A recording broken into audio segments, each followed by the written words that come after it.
আমাদের গত 30 তারিখ রেজাল্ট আউট হয়ে গেছে, মাধ্যমিক এবং দ্বাদশের দুটো পরীক্ষার রেজাল্ট আউট হয়ে গেছে। তো আজকে হলো মাসের কয় তারিখ? 5 তারিখ, তাই না?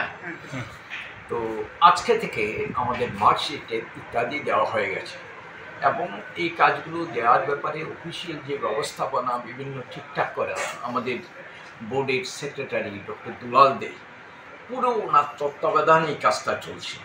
তো আপনাদের তারিখ সম্বন্ধে বা বছর বছর পরীক্ষা এই যে কাজগুলো যা কিছু হবে এগুলো সম্বন্ধে একটা পরিষ্কার আইডিয়া উনি ডক্টর সেক্রেটারি মশাই যেটা বলেছেন, আপনাদের কাছের মাধ্যমে আমরা একটা অনুরোধ আমিও করছি, দেখুন আমাদের রিভিউ করার জন্য প্রত্যেকটা স্কুল থেকে মাস্টারমশাইরা যেন অতি অবশ্যই 14 তারিখের মধ্যে ফর্মগুলো বোর্ডে জমা দেন। ইট ইজ এ মাস্ট, কোনো এদিক ওদিক হবে না। আর সেলফ ইন্সপেকশনের ব্যাপারেও যা বলেছেন, তো এটার জন্য একেবারে পুরোপুরি মেনে চলেন। আর জুলাই মাসের প্রথম 4-5 তারিখের মধ্যে আমরা বছর বছরের পরীক্ষার প্রস্তুতি শুরু করার আশা রাখি। আর এই তারিখগুলোর ব্যাপারে কোনো স্কুল যেন কোনো অবস্থায় পিছিয়ে না পড়ে, এটা আপনারাও বিভিন্ন মাধ্যমে একটু চেষ্টা প্রচার করবেন। আর সবার প্রতি আমাদের বোর্ডের দিক থেকে অনুরোধ যেন অবশ্যই তারিখগুলো মেনে চলে, না চললে পরবর্তী সময়ে ছেলেরা প্রচণ্ডভাবে ক্ষতিগ্রস্ত হবে আর আমরা বোর্ড হেল্পলেস, কিছু করার থাকবে না। স্যার, যেহেতু গত 30শে এপ্রিল এবছর মাধ্যমিক উচ্চ মাধ্যমিকের রেজাল্ট পাবলিশ হয়েছে, 30 তারিখ রেজাল্ট পাবলিশ হওয়ার ওই দিনই আমরা বলেছিলাম 4-5 দিনের মধ্যে আমরা মার্কশিট দিয়ে দেব।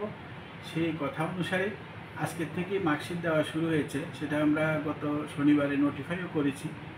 তো আজকের দিন 5 তারিখ এবং আগামীকাল 6 তারিখ 2 দিনই আমরা মার্কশিট ডিস্ট্রিবিউশনের জন্য ধার্য করেছি এবং যথারীতি সকাল থেকে বিভিন্ন স্কুল কর্তৃপক্ষ এসে মার্কশিট নিয়ে যাচ্ছেন। যথেষ্ট ভিড় আছে, মোটামুটি অনেকে নিয়ে যাচ্ছেন, আজকে কালকেও নেবেন। তো কাল পর্যন্ত আশা করি হয়তো মার্কশিট ডিস্ট্রিবিউশন শেষ হয়ে যাবে। মার্কশিট শেষ হয়ে গেলে তারপর যেটা আমরা বলেছিলাম যে রিভিউ, যে সমস্ত স্টুডেন্ট তাদের বিভিন্ন সাবজেক্টে রিভিউ করতে চায়, একজন ম্যাক্সিমাম 3 সাবজেক্টে রিভিউ করতে পারবে। সেই রিভিউর একটা ফর্ম, নির্দিষ্ট ফর্ম আছে, সেটা আমি অলরেডি অনলাইনে দেওয়া আছে টিবিএসসি ওয়েবসাইটে।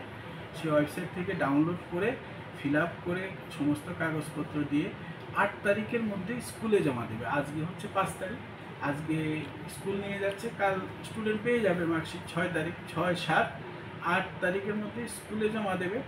তারপর 9-10-11-12 আসলে 4 দিন বন্ধ। এই বন্ধ থাকাতে একটা অসুবিধা হয়েছে, স্কুল কর্তৃপক্ষ চাইলে একদিন তারা যদি স্কুলে এসে কাজটা করে নেয় হয়ে যায়, তারপর 13 তারিখ স্কুল করবে। আমি বলেছি 14 তারিখ জমা দিতে স্কুলকে। 14 তারিখ সেই সমস্ত ফিল্ড আপ রিভিউ ফর্মগুলো নিয়ে এসে মানে বোর্ডে জমা দিয়ে যাবে। জমা দিয়ে দিলে তারপর আমরা 14 তারিখ থেকে সেগুলো প্রসেসিং করব। এখানে যেহেতু আপনারা এসছেন, আপনাদের মাধ্যমে আমি সমস্ত বিদ্যালয় কর্তৃপক্ষকে অনুরোধ করব তারা যেন সময়টার প্রতি লক্ষ্য রাখেন, তারিখটার প্রতি লক্ষ্য রাখেন। 14 তারিখ আমাদেরকে দিয়ে যেতে হবে আমাদের অফিসে, কারণ এগুলো প্রসেস করতেও কিছুদিন সময় লাগবে।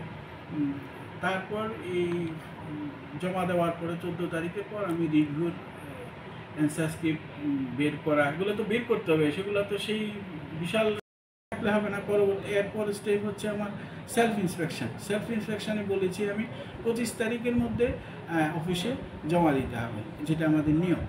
যারা যারা সেলফ ইন্সপেকশন করবে স্কুল থেকে সেই সমস্ত ফর্ম ফিল আপ করে 25 তারিখের মধ্যে আমার এখানে এসে জমা দিয়ে যাবে। তারপর আমি সেলফ ইন্সপেকশনের ব্যবস্থা করব।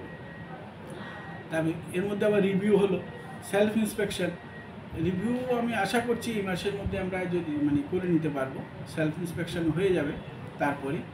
আর বছর বছর যেহেতু আমাদের 2 মাসের একটা নিয়ম আছে, আমি আগামী মে মাস তো গেল, এপ্রিল তো গেল, মে জুলাইয়ের 1-2 তারিখের মধ্যে শুরু করতে পারবো আমি আশা রাখছি। তো এই জন্য আগের কাজগুলো সময় মতো হতে হবে। রিভিউ সেলফ ইন্সপেকশন টাইমলি হয়ে গেলে আমি বছরটাও টাইমলি শুরু করতে পারবো। এটা